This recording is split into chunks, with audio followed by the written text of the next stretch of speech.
bakhululeka mhla bengena ententeni kufike wena, ngoba wena wathetha ngezwi, zawuthethe ngatyuwa, zawuthethe nga-oil, zawuthethe ngamanzi, zawuthethe ngamalaphu.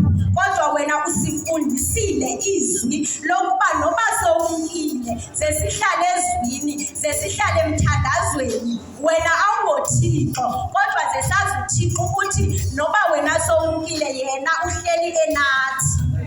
Uthe wena ebantwini bakwa-7 apha uzangazohlala wena awungomfundisi, bazazikhangelela umfundisi, nabo bangaba befundisi, futhi nabo bangaba abashumayeli, futhi nabo bangaba abaphilisi. Awuthanga wena zenithi nawugingqizelwa zizinto, zenithi ubomboma, zenindifowunele ndiseni-Chisbane ndizawuthandaza efowunini, kodwa uthe wena zenithandaze yonke into enehlelayo, uThixo yena uyayazi.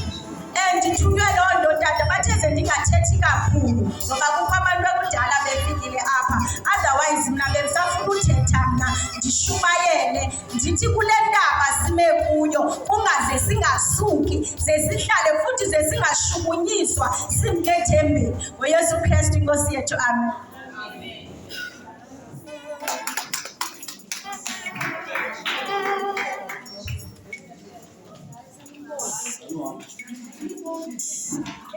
Ngelihle igama lenkosi namanje sibulisele, andizothetha amazwi makhulu, ndingazuba kude kuba nami ngesithombe esimfutshane.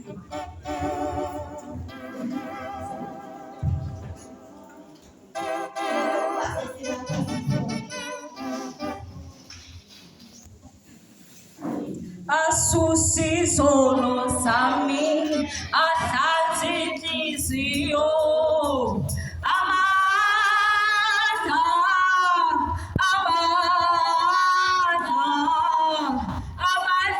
kamoyo ingcwele, asusa